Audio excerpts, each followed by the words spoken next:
గత వారం ఏబిఎన్ ఆంధ్రజ్యోతి ఎండి వేమూరి రాధాకృష్ణ గారు రాసిన వీకెండ్ కామెంట్ తీవ్ర వివాదాస్పదమవడం, ఆ తర్వాత వైసీపీ నాయకులు వెళ్లి అక్కడ నిరసన తెలపడం. ఈ నేపథ్యంలో ఈ వారం వీకెండ్ కామెంట్ లో రాధాకృష్ణ తాను కరెక్ట్ అని సమర్థించుకునే ప్రయత్నం చేశారు. తాను రాసిన దాంట్లో తప్పు లేదు, నేనేమి మహిళల్ని ఎక్కడా కించపరచలేదు, ఇది ఒక ఉపమానం లాంటిది అంటూ రాధాకృష్ణ గారు సమర్థించుకునే ప్రయత్నం చేశారు. సరే, ఇక రాధాకృష్ణ గారు నా వైఖరి ఇలాగే ఉంటుంది అని చెప్పారు. అయితే ఈ వారం రాసిన ఆర్టికల్లో కొన్ని ఆసక్తికరమైన అంశాలు కూడా ఉన్నాయి. వాటికి రాధాకృష్ణ గారే సమాధానం చెప్పాల్సి ఉంటుంది. ఆయన ఏమంటున్నారంటే, పదే తెలుగుదేశం పార్టీ నాయకులు ఇదే చెప్తున్నారు. ఈ రోజు ఆర్టికల్లో రాధాకృష్ణ గారు కూడా అదే చెప్తున్నారు. నేను వైఎస్ఆర్ తో పోరాడాను, కేసీఆర్ తో పోరాడాను అని చెప్తున్నారు. ఇక్కడ బాగా నిశ్చితంగా గమనించండి, ఇలాంటి సందర్భాలు గతంలో కూడా చాలా వచ్చాయి. అప్పుడు రాధాకృష్ణ గారు కావచ్చు, తెలుగుదేశం పార్టీ నాయకులు గారు కావచ్చు, అప్పుడు మాత్రం రాజశేఖర్ రెడ్డి ఏమీ చేయలేకపోయారు, రాజశేఖర్ రెడ్డి మీద మేము పోరాటం చేశాం, ఆయన కుమారుడు జగన్మోహన్ రెడ్డి ఎంత అని మాట్లాడేవారు. ఇప్పుడు మాత్రం కేసీఆర్ గారి పేరును కూడా యాడ్ చేస్తూ ఉన్నారు. అంటే ఏంటి, వైఎస్ఆర్ చనిపోయారు కాబట్టి ఆయన మీద పోరాటం చేశామని చెప్పుకుంటున్నారు. అక్కడ కేసీఆర్ గారు కూడా అధికారం కోల్పోయారు కాబట్టి, అధికారంలో లేరు కాబట్టి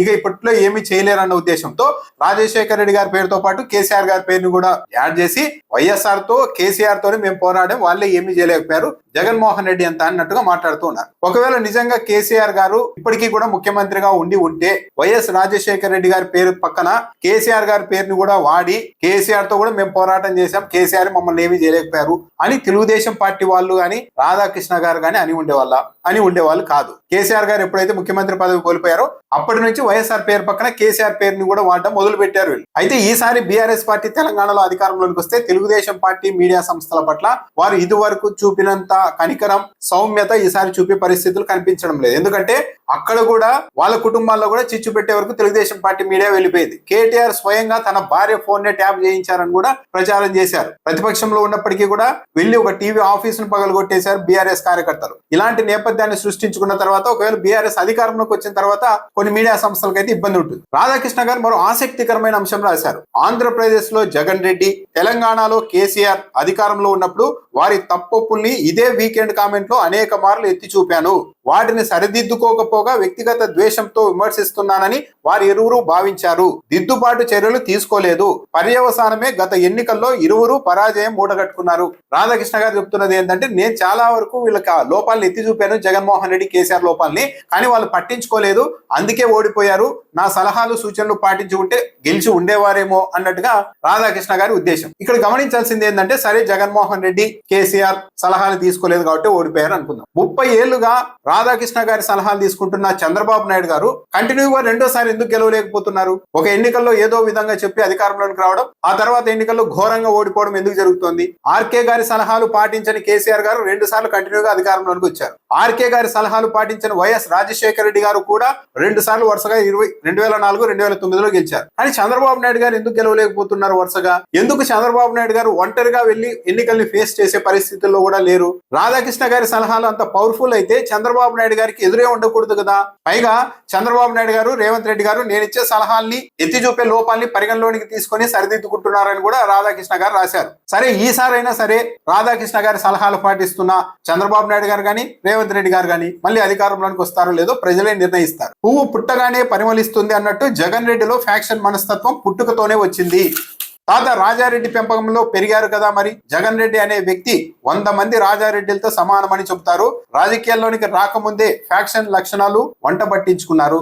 నిజంగానే జగన్మోహన్ రెడ్డి అంత కరుడుగట్టిన ఫ్యాక్షన్ మనస్తత్వం ఉన్న వ్యక్తి అయితే రాధాకృష్ణ గారు జగన్మోహన్ రెడ్డి అధికారంలో ఉన్నప్పుడు చాలా విషయాలు రాసి ఉండలేకపోయేవారేమో. జగన్మోహన్ రెడ్డి ఆత్మలతో మాట్లాడతారని, జగన్మోహన్ రెడ్డి హంతకుడని, చివరకు ఆయన భార్య మీద కూడా లేనిపోనివన్నీ ప్రచారం చేసి తల నరికేయాలి జగన్మోహన్ రెడ్డి అని ఇదే ఏబిఎన్ ఆంధ్రజ్యోతి ఛానల్లో తమ్ముడైలో పెట్టినప్పుడు నిజంగా జగన్మోహన్ రెడ్డిలో కరుడుగట్టిన ఒక ఫ్యాక్షనిస్ట్ దాగి ఉంటే పరిస్థితులు ఇంకోలా ఉండేవేమో. మరి అసలు జగన్మోహన్ రెడ్డి నిజంగా అసలైన ఫ్యాక్షనిస్ట్ అయి ఉంటే రాధాకృష్ణ గారు అలా రాసి ఉండేవారు కదా అప్పుడు, ఇప్పుడు ఎప్పుడు కూడా. ఇంకో లైన్, మొత్తానికి 2019లో ప్రజలను ఒక్క ఛాన్స్ ప్లీజ్ అని జాలిగా వేడుకొని నమ్మించి అధికారంలోనికి రాగలిగారు జగన్మోహన్ రెడ్డి. ఇక్కడ తెలుగుదేశం పార్టీ ఐడియాలజీ, వాళ్ళ ఉద్దేశాలు ఎలా ఉంటాయన్నది మనం నిశ్చితంగా గమనిస్తే ఇది ఒక రాధాకృష్ణ గారే కాదు, చంద్రబాబు నాయుడు గారు, టీడీపీ నాయకులు అందరూ దీన్ని పదే అంటుంటారు. జగన్మోహన్ రెడ్డి ఒక్క ఛాన్స్ అని వేడుకొని అధికారంలోనికి వచ్చారని. అంటే ఈ రాష్ట్రంలో ముఖ్యమంత్రి పదవి అన్నది ఏదో తెలుగుదేశం పార్టీ నాయకులకు మాత్రమే, చంద్రబాబు నాయుడు గారికి మాత్రమే రిజర్వ్ చేసినట్టు, మధ్య మధ్యలో జగన్మోహన్ రెడ్డి ఇతరులు వచ్చి అడుక్కొని ఒక్క ఛాన్స్ ప్లీజ్ అని అడుక్కొని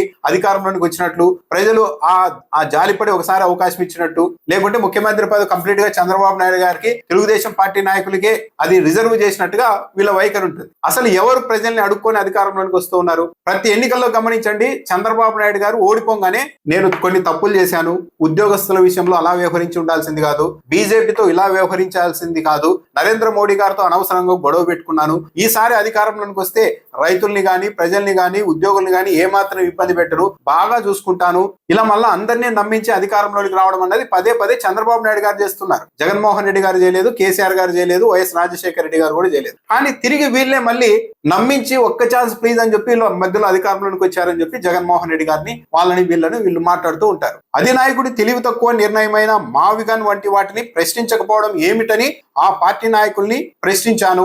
రాధాకృష్ణ గారు ప్రశ్నించారు. అసలు మావిగన్ కాన్సెప్ట్ అన్నది పనికిమాలిన కాన్సెప్ట్ అని రాధాకృష్ణ గారు కనిపిస్తే ప్రపంచం మొత్తం అదే అనుకోవాలనా?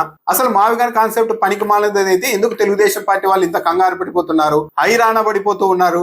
అసలు డిబేట్ ఎందుకు జరగనివ్వడం లేదు? కేవలం మావిగన్ అనే ఒక పదం చుట్టూ తీసుకొని అది ఒక కామెడీ, అదో జోకు అంటే ఎందుకు మాట్లాడుతూ ఉన్నారు? నిజంగా మావిగన్ లో సత్తా లేకపోతే డిబేట్ కి రావచ్చు కదా. ఇదిగో అమరావతి వల్ల ఇవి ఉపయోగాలు, మావిగన్ వల్ల ఇవి నష్టాలని చెప్పవచ్చు కదా. చివరకు చంద్రబాబు నాయుడు గారి దారికి వచ్చేసి ఆ మావిగన్ అనేది కూడా సిఆర్డీఏ పరిధిలోనే ఉంది కదా, దాన్ని కూడా మేము అభివృద్ధి చేయాలనుకుంటున్నాం కదా అని మాట్లాడే పరిస్థితికి ఎందుకు వచ్చారు? అంతకు ముందు ఇలా ఎందుకు మాట్లాడలేదు? మావిగన్ అనేది ఎలా పనిచేస్తోంది అన్నది ఏపీ వెంకటేశ్వరరావు గారిని అడిగితే రాధాకృష్ణ గారికి బాగా చెప్తారు. వాళ్ళకు సినిమా చూపిస్తాం, వీళ్ళకి చుక్కలు చూపిస్తాం, మధ్యలో వస్తే రఫా రఫా అంటున్నారు. ఇంచుమించు వైసీపీ మేనిఫెస్టో కూడా వచ్చే ఎన్నికల్లో ఇలాగే ఉండవచ్చేమో అని రాధాకృష్ణ గారు సెటైర్ వేశారు. అంతే, వైసీపీ వాళ్ళను వేధించిన వాళ్ళను వదిలిపెట్టం, మేము అధికారంలోకి వచ్చిన తర్వాత వాళ్ళ సంగతి తేలుస్తాం, పోలీస్ అధికారులు కావచ్చు, కొందరు వ్యక్తులు కావచ్చు అని చెప్తే అది రఫా విధ్వంసం. అదే చంద్రబాబు నాయుడు గారు ప్రతిపక్షంలో ఉండి మేము అధికారంలోకి వచ్చిన తర్వాత వైఎస్ఆర్ కాంగ్రెస్ పార్టీ వాళ్లకు మిజరబుల్ ట్రీట్మెంట్ ఇస్తాం అని చెప్పినప్పుడు మాత్రం ఇవే మీడియా సంస్థలు చంద్రబాబు నాయుడు గారు వ్యాఖ్యల వెనుక బ్యాక్గ్రౌండ్ మ్యూజిక్ వేసి బ్యాక్గ్రౌండ్ స్కోర్ తో హైప్ ఇచ్చారు. నారా లోకేష్ గారు రెడ్ బుక్ చూపెడుతూ ఇదిగో రెడ్ బుక్ మేమన్ని పేర్లు రాసుకున్నాం, మేము అధికారంలోకి వచ్చిన తర్వాత వైసీపీ వల్ల సంగతి తేలుస్తామని బహిరంగంగా వార్నింగ్ ఇచ్చినప్పుడు ఇవే మీడియా సంస్థలు నారా లోకేష్ మజాక్ అని మాట్లాడారు. కానీ ఈ రోజు వైసీపీ వాళ్ళని వేధిస్తూ ఉండడం, విపరీతంగా కేసులు పెడుతూ ఉండడంతో జగన్మోహన్ రెడ్డి ఒక నాయకుడిగా ఇలా తప్పుడు కేసులు పెడుతున్న వాళ్ళని, తప్పుడు విధానాలని ఫాలో అవుతున్న వాళ్ళని మేము అధికారంలోకి వచ్చిన తర్వాత వాళ్ళ సంగతి తీరుస్తామంటే మాత్రం ఇది విధ్వంసం, అరాచకం. ఇప్పుడు ఈ పరిపాలనలో ఈ 2 ఏళ్లలో జరిగిన అరాచకాలు మాత్రం మీడియా సంస్థలకు కావచ్చు, మేధావులకు కావచ్చు, కొందరు వ్యక్తులు కావచ్చు కనిపించవు. అధికారంలోకి వచ్చిన వెంటనే ఏకంగా వీసీల చాంబర్లకు వెళ్లి వీసీల మీద దాడులు చేశారు, కానీ అవి కనిపించవు. నడి రోడ్డు మీద పోలీసుల చేతుల్లోని లాఠీ లాగేసుకొని ఒక నాయకుడు రైల్వే కోడూరులో ఒక మహిళా ఉద్యోగిని నడి రోడ్డు మీద చితకబాదితే అది అరాచకంగా కనిపించదు. 2000 మంది తెలుగుదేశం పార్టీ కార్యకర్తలు అంబటి రాంబాబు గారి ఇంటి మీద దాడి చేసి 7-8 గంటల పాటు చుట్టుముట్టి బీభత్సం చేస్తే అది అరాచకంలా అనిపించదు. జోగి రమేష్ గారి ఇంటి మీద ఏకంగా పెట్రోల్ బాంబులు వేస్తే అది అరాచకంలా అనిపించదు.